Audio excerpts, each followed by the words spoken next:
Très chers cinéphiles, on vous présente ce matin les films à surveiller cette semaine en compagnie de notre chroniqueuse Andrea Le Sieur. Comment ça va aujourd'hui? Ça va bien, c'est le retour. Le retour pour la partie 2018 de la Oui. saison. Et on a pas mal de films à présenter ce matin. On va débuter, tant mieux, mais tant mieux. Sinon, ça serait long. On va débuter dans le cinéma québécois parce qu'on a une sortie cette semaine, le film Hochelaga, Terre des âmes de François Girard. Oui, qui vient en fait de la région de Oui. Saint-Félicien, qui est d'ailleurs réalisateur du film Le Violon Rouge, Soie, Virtuose. Alors, Oui, oui. quand même, Puis qui a remporté des prix Jutra, des prix Génie également. Alors, Donc on c'est... peut être fier quand même de faire partie de la même région. Et en général, il fait de très grands films. Alors, Hochelaga s'inscrit un peu là-dedans, dans cette Oui. saga-là de films. Alors, film aspect historique. Oui. Alors, lors d'une tempête de pluie qui s'abat sur la ville de Montréal, il y a en fait un affaissement de terrain au stade Percival Molson et c'est... suite à cet événement qu'ils vont découvrir, en fait, avec des recherches archéologiques, évidemment, l'histoire de Hochelaga, l'histoire de Montréal, 750 années de vie. Alors, j'ai très hâte de voir le film, moi qui aime beaucoup les films Oui, historiques. C'est sûr que ça permet d'apprendre davantage sur l'historique de Montréal, l'historique aussi là, de notre province. Bon, oui, parce que c'est un peu l'histoire de tout le monde, l'histoire de Montréal, Exactement. veut pas, oui. Alors, je crois que ça va permettre aussi de mettre en valeur notre belle province. Oui. Et déjà, on voyait l'extrait, Oui, ça ça a l'air semble... vraiment impressionnant. là. Vraiment, d'après moi, c'est un des films à voir de l'année J'ai très hâte. 2018. On va poursuivre, on change de style complètement. Oui. Le film À armes égales. Oui, à armes égales, en fait, c'est un film tout autre là, qui a été réalisé par Christian Gudgast. J'ai aucune idée comment le prononcer. C'est un réalisateur de films d'action, je Oui, pense. Assaut sur Londres. Ouais. Et là, on revient évidemment avec Gérard Butler. C'est la suite logique des choses. Pablo aussi, 50 Cents. J'ai trouvé ça très drôle. Alors, suite à des actions d'une unité d'élite de police pour tenter de stopper des cambrioleurs, ils vont devoir évidemment faire feu à main armée, là, si je pourrais dire. Alors, le bien contre le mal, des gangsters, la police et tout, avec Gérard Butler. Alors, on s'entend que c'est peut-être un déjà vu, un modèle qui a été fait et refait et va être refait dans les prochaines années. Mais bon, pour ceux et celles qui aiment le style, pourquoi pas? Bien, tout à fait. Donc, les amateurs de testostérone à armes égales. On a le film Le fil caché de Paul Thomas Anderson. Oui, cette fois-ci, c'est un film à trait historique aussi. Alors, on voit que ce mouvement historique est de plus en plus populaire au cinéma et c'est bien tant mieux pour moi qui aime ça. Alors, c'est en fait les 50 années de Londres, glamour, avec l'après-guerre aussi au niveau du style. Alors, on retrouve Reynolds Woodcock et sa sœur Cyril qui ont habillé en fait là stars de cinéma, la famille royale et tout, et qui va finalement faire la connaissance d'Alma. Alors non, pas la ville au lac, là, mais une jeune demoiselle qui va devenir sa muse.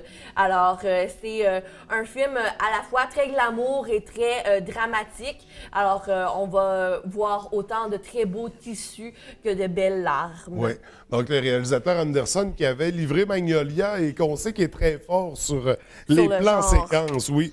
On a sorti DVD, Andrea.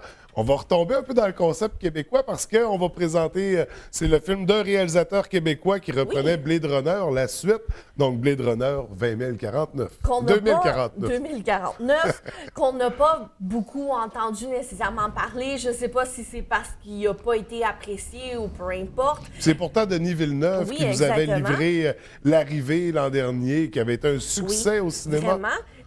Je crois peut-être aussi que les gens sont peut-être tannés des suites après trop longtemps ou c'était peut-être trop long avant d'avoir une suite ou peu importe. Là. C'est selon chacun. Alors, on se retrouve en Californie.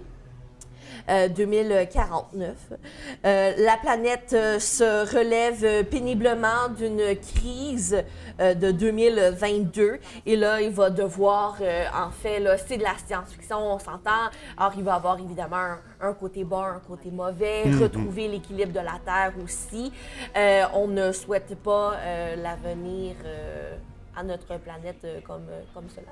Ouais. Mais ça nous fait une belle perspective là, de science-fiction. Oui. D'ailleurs, c'est le nouveau terrain de jeu, la science-fiction de Denis Villeneuve. Puis on retrouve Harrison Ford. Oui, dans le film. Il devait avoir David Bowie hein, là, au départ, mais David Bowie qui nous a quittés malheureusement. Le bonhomme de neige, autre sortie DVD. Oui, en fait, le bonhomme de neige qui pourrait se cacher ici parce qu'on en a de la neige. Alors, c'est cette histoire, en fait, d'un tueur en série qui fait œuvre dans une certaine ville et là, il va avoir un détective qui va devoir le traquer et retrouver la source d'une dizaine de cas non identifiés. Alors, cachés sous la neige. Je vous dirais que c'est un film à frisson, si vous aimez le genre... À frisson, c'est le cas de le dire, il fait froid. Il fait froid, s'il vous plaît. Alors, si vous avez déjà froid, attendez peut-être l'été avant de l'écouter, je sais pas. Personnellement, c'est un film qui me fait déjà très, très peur. Alors, ça ne sera pas dans ma liste pour les prochaines semaines. Donc, le bonhomme de neige, le nouveau drame, le suspense à découvrir.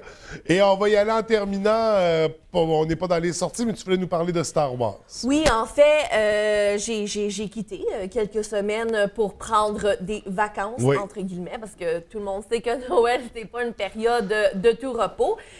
Star Wars, honnêtement, j'ai été très, très déçue parce que j'adore Star Wars, j'adore l'essence, la lumière que les films apportent. Je vous dirais que d'y aller avec cette pensée-là, vous allez être déçus automatiquement. Honnêtement, je vous dirais qu'à partir de ce qui a été fait avec Rogue One, le réveil de la Force aussi, ce n'est plus le Star Wars qu'on connaît, ce n'est plus l'essence même des anciens, des premières trilogies. Oui, je l'ai juste vu une fois. Selon plusieurs de mes amis, de l'écouter en anglais, c'est déjà moins pire. Alors, peut-être certains jeux de mots ou autres qui sont mieux en langue originale. Plusieurs personnages de surface, on ne va pas piger vraiment là, dans l'essence de Star Wars, dans l'essence des personnages. Il y a plusieurs personnages qui reviennent aussi de l'au-delà, si je pourrais dire, qui sont très mal faits, qui sont presque virés même au ridicule. Alors, je vous dirais que si vous partez avec l'intention de retrouver la source même de Star Wars, vous allez être déçus. Alors, je vous dirais de continuer à aller les voir, évidemment. Moi, c'est sûr que je vais continuer, mais dans une autre pensée, dans une nouvelle génération de films avec des nouveaux réalisateurs qui font leur possible pour rendre l'expérience agréable. Et je crois que c'est vers cette image-là qu'on doit se tourner pour les prochains. Donc, il faut vraiment voir ça comme une nouvelle série. Oui. On oublie ce qui a été fait, on repart à neuf. Donc, pas d'attente pour aller voir les nouveaux Star Wars. Oui. Et là, c'est les commentaires d'une geek de Star Wars, une grande fan. Alors, on va écouter Andrea sur ses beaux commentaires.